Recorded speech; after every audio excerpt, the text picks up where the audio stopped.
from Glenfair Lanes. We're here for the title matches of today's JBT event. Both divisions at once, scratch a little bit ahead of handicap. It's an all-star battle, the entire scratch step ladder, real good matches. This guy Olaganya finished in 4th, Sorel Cardenas in 3rd, so he missed a chance at a rematch here against top seed Cortez Schenk, but Hunter Mays beat him in the semifinals. So it's Schenk versus Mays. This 4th frame spare has Dutched so far, while Hunter opened with a double and a 6-8, which he did not convert. That's Hunter's score over there, for those of you who'd like to see a scoreboard during these videos. While Tez there, the Dutch that we just talked about. So it's early on.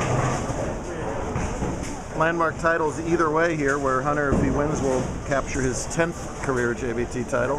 As you see the raw power from the left side. Just dissects those bins. While Cortez, in his senior season of JBT, making his usual guest appearances between all his other bowling, has a chance to win his 99th.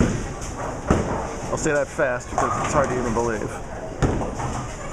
We've talked for years about whether he could hit 100 titles, and it's now a distinct possibility. To their left, it's been a really interesting handicap stepladder as well. That's Tyler Castronova trying to win his first career JBT title. He's got a bunch of other top 4s going against true newcomer Alex Hepp, who's just really begun his bowling career, and he's so new he has yet to emerge from that post. Instead, we'll follow Hunter here. Struck in the 4th and retakes the lead, but that light hit strike in the 5th. There's Alex Hepp. Qualified first today, just ahead of Tyler by less than a mark. They were kind of going back and forth in the semifinals. Brand new member of the GCU bowling team. Didn't really start bowling until just a year and a half ago. So asked him if he had any other bowling highlights that we could talk about, and he said, "You're looking at it." Tez covering the lane this time. Pretty shot there. That's the old early 90s slow wheel, where he's just putting a... And watch the difference between what he's doing there and what he did at main event.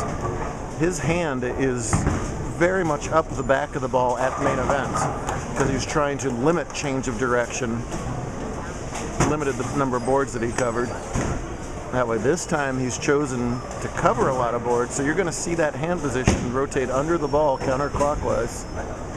That creates the side roll, and that creates that right to left motion that he wants to see, where the ball's almost going to hook stop on the back end.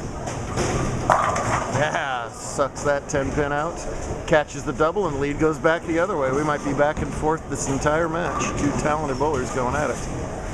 Hepp has yet to strike. This is the 4th frame. He's had one open and still has yet to strike, while Castronova opened with double 9 spare, so in good shape early on there. We all know Tez is the GOAT, as it's the weekend of GOATs in the NFL, but Hunter is one of the candidates to kind of take over JBT land once Tez is finally gone at the end of this year. All the talent in the world, still young. Can dominate when he hits his look, and he's learning to win when he's not even on his A game too. But he loves this bowling center. He's got 3 titles here, including 2 Desert Opens. Some centers you just match up better at no matter what pattern you get laid out. Clearly the case for Mays here. Tyler trips up that 4-pin. Double spare strike to open it up. Big brother Josh loves it to the left. Or at least more strikes get him out of here quicker. I'm not sure which one it is. Whoop, popped out of that. Oh, and catches the break there. Just enough to tickle over the quarter pins. That's a 4-bagger, puts him into 220s. A nice lead. And that's Mays' score. Tez with an opportunity to catch up and retake the lead again. He's got to keep striking on a pattern that didn't yield a whole heck of a lot of high scores. Cut was +5, so a 200 average got you in round 2. Bringing 10. Tez your leader at +346. That's after 8 games plus bonus spins, and he went 3-0 in his matches. Shooting about 720 to do so. That's his second ringing 10 of this match. third, sorry. Tez is he's just the ultimate bowler. I try not to bother him when he's bowling. He really has hyper focus, but he also could hear me talking back here and politely reminded me that is solid 10 number 3, not 2. That's all he's left. Solid 10s in the 2nd, 4th, and 7th frames. Otherwise perfect. It is hard to believe that this was the tiny little kid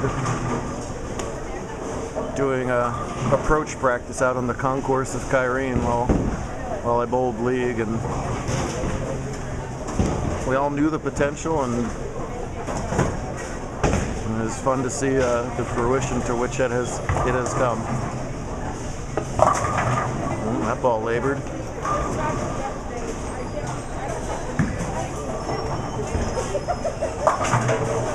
Still a close match, still less than a mark difference. But it's Hunter with the opportunity to put the hammer down in his 8th and 9th frames coming up.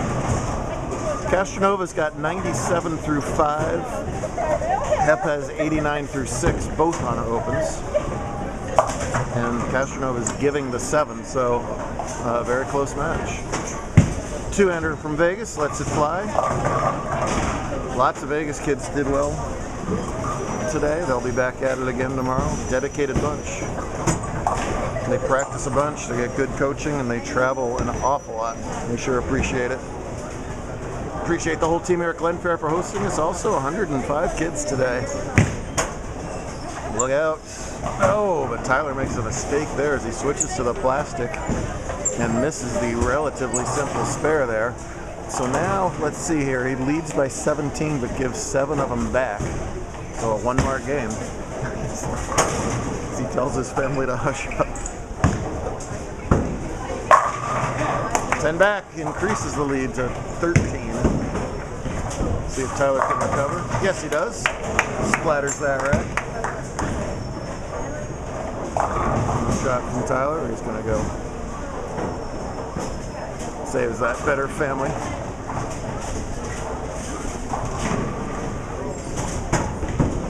Back at it tomorrow. I'll try to not be too distracted as my beloved Bucks play for a home Super Bowl.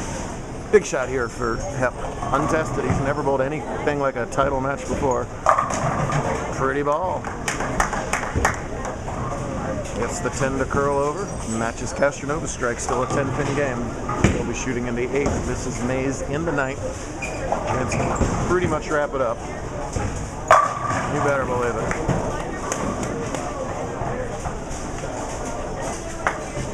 Couldn't have thrown it any purer there. Number 8 and number 9, 20 back. When I was in the 240s, the best Tez can do is 228, so that's just about GG time. And Tez, he did nothing wrong. Just, boy, make it 4. Sorrell was thinking that he should have gone to the type of line that Cortez is playing. Maybe he'll third guess that. That'll be a third guess at this point. Hep doubled. Castronova matches it with a double of his own. All right. Good finish brewing over there. And for Tez, the road to 99 wins will have to take another detour. While Hunter joins one of the JBT's most elite clubs of double-digit titles. I believe there's about 40 some odd of them, which over 1,700 tournaments in 25 years is not a lot of people. Is Tyler 8-10? Ouch, in the 9th.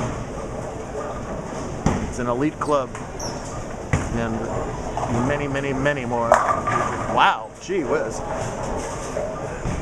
You know, you can sometimes tell if you watch a lot of bowling what's got a good chance at least of ring tenning and what doesn't. Some of these balls did not look like they were going to 10-pin at all. They looked like they, faced up the right way and were going to go through the pins the right way, but it did not happen. He's trying to dip a ball in this lane. I guarantee you he's going to be trying to strike on this fill ball because it's just the mental champion that he is as well too. It's not a matter of the match. He just wants to see what coulda, shoulda worked on this lane. Big opportunity for Hefner working on the double in the ninth. Unable to fully capitalize, leaves a tricky 3-5-6.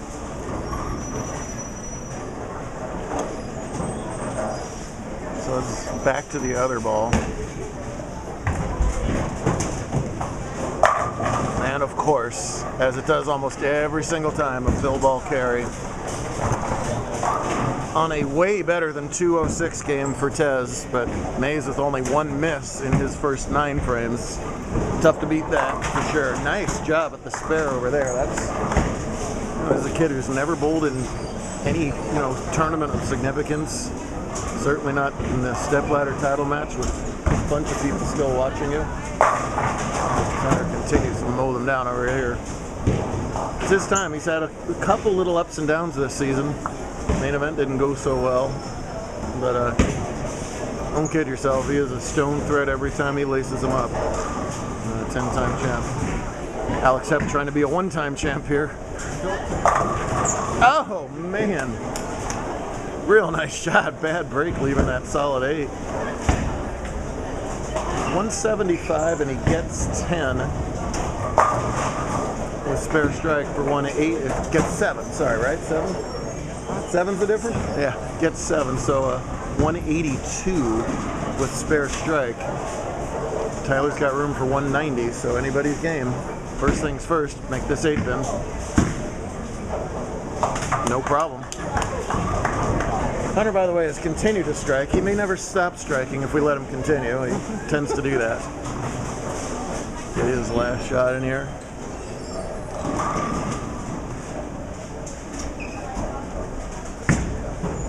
.68 in the third and 11 devastating strikes later. There is a double-digit title champ. Pretty darn impressive. 2-6-6. Very important fill ball here. 9 and is as good as a strike. And a strike. A Brooklyn strike is as good as a flush strike. So 175, he's getting 7, so that's 182. For Tyler Castronova to win his first career JBT title, he must get 23 pins here in the 10th. So that means double. Anything less, Alex wins. It's close. Oh, goodness. Well, unfortunately for Tyler, this time a Greek church conversion in the 10th frame will not be enough. Jennifer Laredo stunned the world with her church conversion at main events. Even with the spare here, he still fall a couple pins short. That's a bummer. Someone's bowled really great all day long, but a tough finish gives Alex Hepp his first career JBT title. There you go. The Lopes have struck again in Phoenix. Great job out of all of our talented finalists. We'll do it all over again tomorrow. Back here at Glenfair. Look at that hoodie. Look at that hoodie. Thank you.